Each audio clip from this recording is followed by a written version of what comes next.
China and the Republic of Korea are agreeing to support punishing new United Nations sanctions against the DPRK for the DPRK's recent nuclear test and satellite launch. The two sides say they want to work together to maintain peace and stability in and around the Korean Peninsula.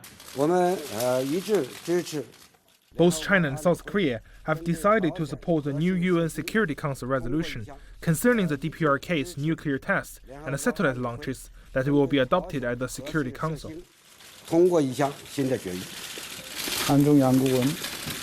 Both South Korea and China have agreed that by executing on full scale the UN Security Council resolution with the international community, it will make the DPRK clearly realize it has no way out from the international society with its nuclear developments.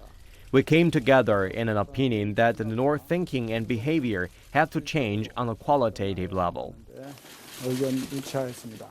While China is supporting the sanctions in an effort to keep DPRK leader Kim Jong-un from developing nuclear weapons, Beijing says the sanctions should not adversely affect the everyday life of the people in the DPRK.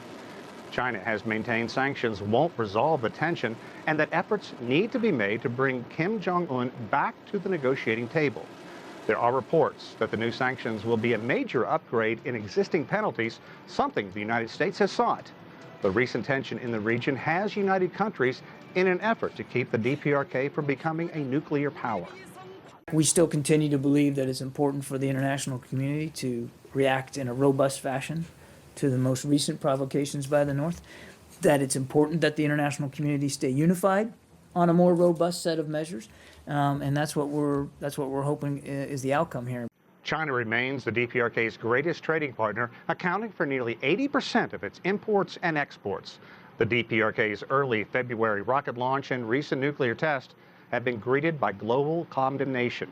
The United States wants to put a missile defense system in South Korea called THAAD, Terminal High Altitude Area Defense. Seoul is considering the measure, but China opposes that idea, saying the THAAD radar system extends far beyond the DPRK's borders into China and therefore becomes a security issue for China. We, China, have an opposing stance on the deployment of the THAAD in South Korea, implemented by the U.S. and South Korea. We have clarified China's position in terms of this issue, and we hope that the U.S. and South Korea can seriously consider China's concern and deal with the issue in a reasonable way. Sean Callebs, CCTV, Washington.